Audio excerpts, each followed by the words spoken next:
Hey, ¿qué pasa, peña? El fenómeno de las abducciones tiene su origen en la historia que os voy a contar ahora. En unas horas se cumplen 61 años del primer secuestro espacial de la historia del que se tiene registro. Fue un acontecimiento que sembró las bases de la ufología, influyendo de manera brutal en el imaginario colectivo, tanto que muchas de las posteriores abducciones tomaron elementos de esta. Un evento tan particular llamó la atención de médicos y científicos sociales que estuvieron guardando registro de prácticamente todo. El resultado es que estamos delante de un caso muy bien documentado, y es que sus protagonistas fueron sometidos a todo tipo de pruebas. Ahora os voy a compartir un pequeño fragmento de una sesión de hipnosis, y antes de ponerla quiero advertiros que podría perturbar a las personas más sensibles. Looks like a big pancake with windows and lights of not light, just one huge light.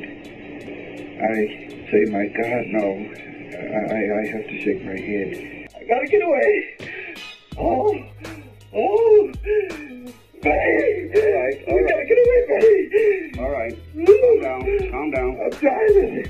Toda esta historia comenzó la noche del 19 de septiembre de 1961, en un restaurante al borde de una carretera. Son las 10 de la noche y el matrimonio Hill está mirando la televisión. Ahí se enteran de que es posible que un huracán se acerque a la zona, por lo que en vez de hacer noche ahí y correr riesgo de quedarse atrapados, deciden iniciar el viaje de regreso. Toman un café y se ponen en marcha. Esto aún no lo había mencionado, pero están terminando su luna de miel. Por delante les quedan 5 horas de viaje. Cuando llevaban más de medio camino, serían en torno a las 2 de la madrugada, Betty se dio cuenta de que un objeto en el cielo muy luminoso andaba siguiéndoles. Ella, que era aficionada a la ufología, rápidamente indicó a su esposo que se trataba de un ovni. Bernie, escéptico, tranquilizó a su esposa diciendo que lo más probable es que fuese un avión pequeño. Ella insistió en que los movimientos que hacían eran muy bruscos y rápidos como para ser un aeroplano. Pasados unos minutos y algo molestos por la insistencia de su mujer, Bernie detiene el vehículo. Se baja y comprueba que la luz se pone delante suyo. Pide los prismáticos a su compañera y observa una especie de platillo volante con ventanas donde puede distinguir en su interior la silueta de entre 5 y 11 seres de aspecto humanoide. El objeto siguió avanzando hacia ellos, lo que asustó a Bernie, que volvió al vehículo y salió pitando de ahí.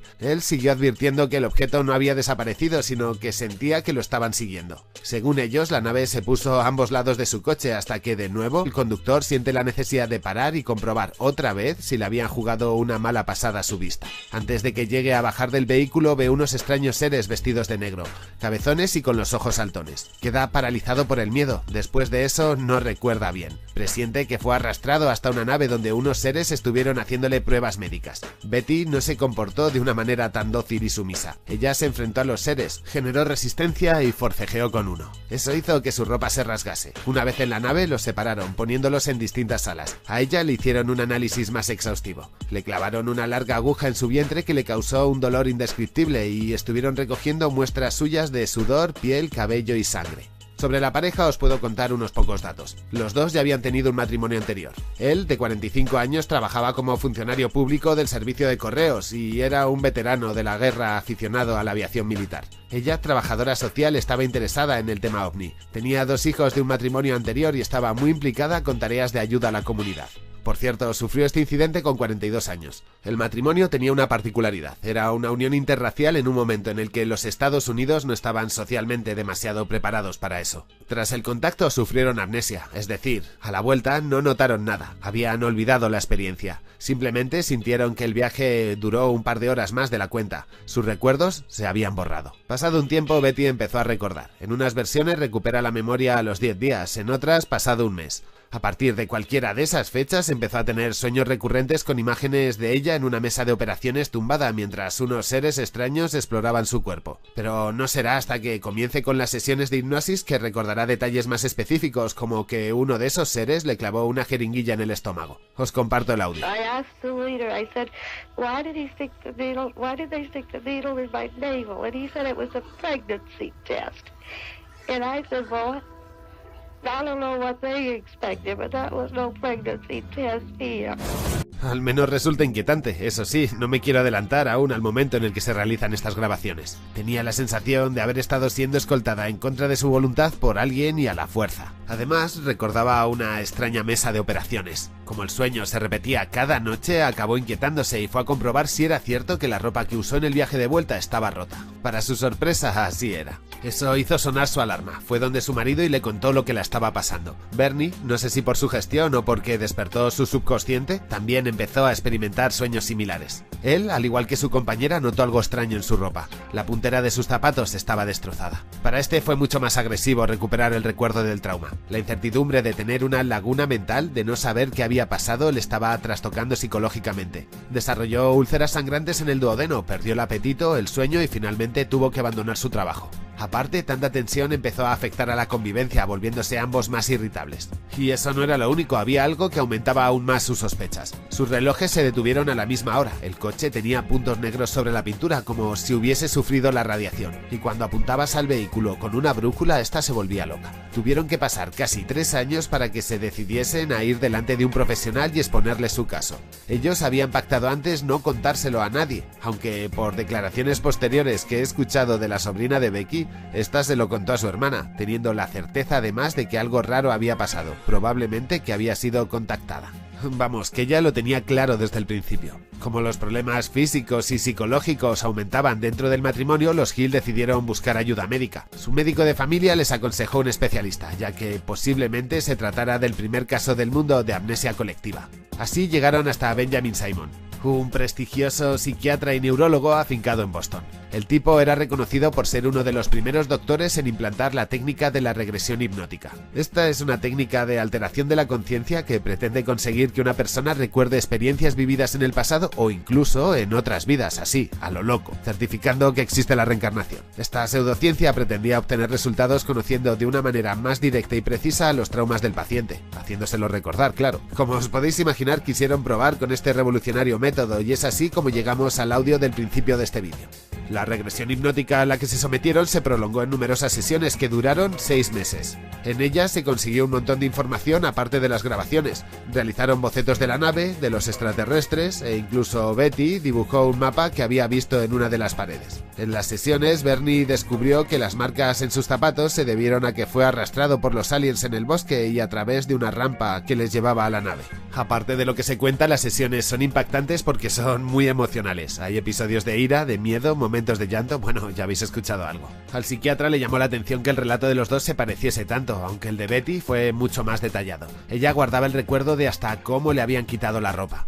Como os he mencionado antes, diseñó un mapa tridimensional. Y esta historia no sé si os sorprenderá demasiado, pero al final de contarla creo que os va a dar para pensar. En 1968, una maestra de primaria aficionada a la astronomía llamada Marjorie Fish se preguntó si podría descifrar el mapa para descubrir de qué planeta venía el ovni. Supuso que uno de los 15 puntos dibujado debería de ser el Sol, así que empezó a probar combinaciones para ver cuál coincidía con el modelo. Pasó así varios años hasta que dio con uno, partiendo de la estrella Zeta Reticuli.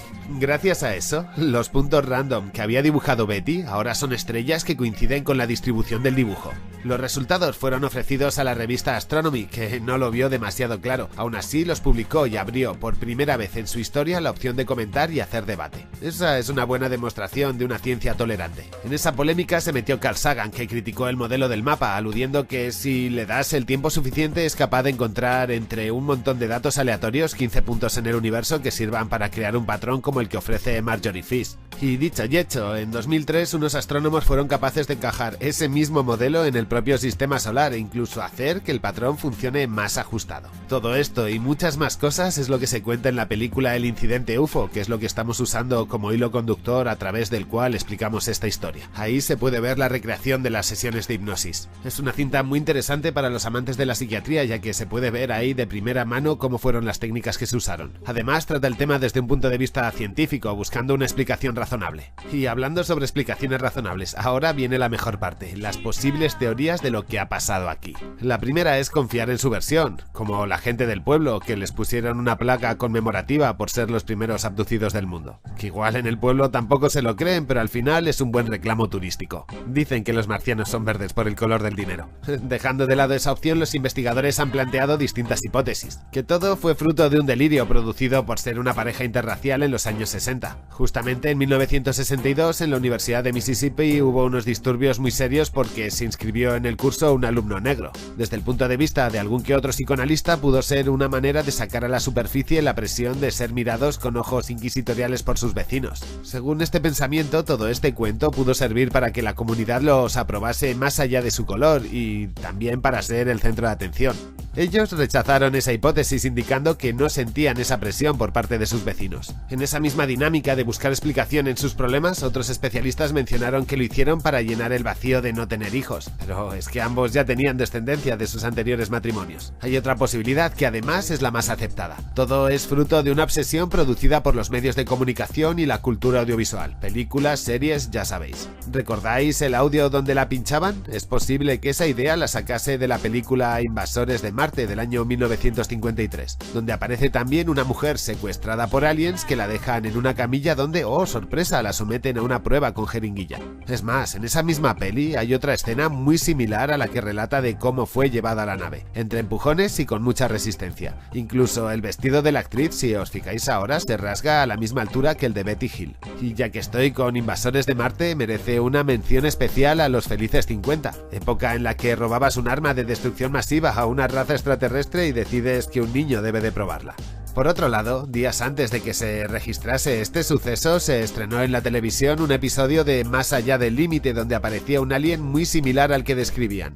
Y ese es otro detalle a tener en cuenta. Además, me hace pensar una cosa: absolutamente todas las descripciones de aliens en aquella época se corresponden con el imaginario diseñado en Roosevelt. Cabezas y ojos grandes, a lo que hay que sumarle ausencia de orejas, cabello y nariz. Lo más paradigmático es que, al igual que ellos, de manera subconsciente se alimentaron de la cultura popular, el matrimonio, cuando pasó a formar parte del imaginario colectivo, todo lo que ellos vivieron se convirtió en elemento imprescindible de un buen secuestro alien. Pérdida de tiempo, sueños extraños y recuerdos aterradores serán el padre nuestro de esta problemática interespacial. Y aún hay más hipótesis. Jim McDonald's, un residente del área donde ocurrieron los hechos, menciona que debieron de confundir las luces del ovni con un faro. A la hora a la que dataron los Hill el avistamiento, el faro aparece y desaparece, así que asocia el efecto visual con el estrés, la falta de sueño y los falsos recuerdos que se crearon durante la hipnosis. Ese sería el cóctel que les llevó a tener esas fantasías. O la última teoría, que es que fuesen unos estafadores. Hay una serie de pruebas que cuando las presentó el matrimonio no sé si se dieron cuenta de que eran un arma de doble filo.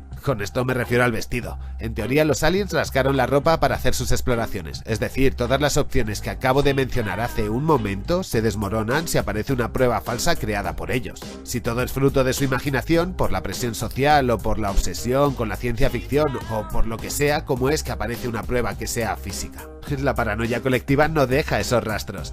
El vestido roto descarta lo anterior. O son unos estafadores o realmente sufrieron la primera abducción registrada de la historia de la humanidad. Dejando de lado las especulaciones, ¿qué es lo que opinó el médico que los trató? La conclusión a la que llegó Simon es que nunca sintió que los Hill hubieran inventado su historia. ¿Se la colaron al doctor? Bueno, escuchad. Para el médico, Betty había soñado el secuestro y Barney había absorbido lo que ella le había contado. Especialmente porque muchos de los detalles más vividos coincidían con las descripciones de los sueños que Betty había notado después del evento. En una radio, este doctor dijo: creo implícitamente en la honestidad de esta gente. Es decir, cree que lo que ellos vieron es cierto, pero que lo que vieron era una fantasía. Y es que si nos ponemos a pensar, yo no quiero ser mal pensado, aunque es cierto que nunca ha pasado esto de que un coche que tenga instalado una cámara de estas le pase algo parecido. Vamos, que parece que existe más que una pequeña y remota posibilidad de que sea un cuento. En ese caso, ¿qué ocurre con la regresión? No se postula precisamente como una técnica fiable para reconstruir recuerdos. Tal vez la psiquiatría fue demasiado ambiciosa al creer que con la hipnosis se puede hacer una especie de viaje en el tiempo donde el paciente se traslade a situaciones vividas. A día de hoy, a falta de evidencias científicas, ha sido descartado como técnica para recuperar recuerdos. De hecho, se la considera bastante peligrosa. La evidencia que escuchamos al principio del vídeo puede servir para captaros la atención durante 5 minutos, o para que en los años 60 un montón de periódicos y cadenas de radio y televisión hiciesen el agosto, pero realmente no son una prueba de nada. A veces damos a la ciencia un valor de creencia. No nos paramos a reflexionar si los métodos que usa estarán obsoletos en 20 o en 50 años, o de si la disciplina renegará de su pasado llamando pseudociencia a métodos que aparecían en sus manuales. Creo que el caso de la hipnosis de los Hill es un buen ejemplo de cómo a veces una supuesta evidencia científica sirve para que nazca la fe. A mí esto me da para pensarlo. Lo más probable es que entre ellos se retroalimentasen y consolidasen tanto su relato en su subconsciente que cuando fueron hipnotizados simplemente revivieron su ilusión. Y eso podría dar sentido a por qué sus sesiones se parecen tanto. Fuese real o no, el caso de la abducción del matrimonio Hill sirvió para que unas cuantas disciplinas científicas se pusiesen a trabajar duramente para buscar una explicación. Tanto la psiquiatría como la astronomía intentaron dar una respuesta al desafío que tenían delante. Me gusta ver una ciencia que no es prepotente, que busca el diálogo y que no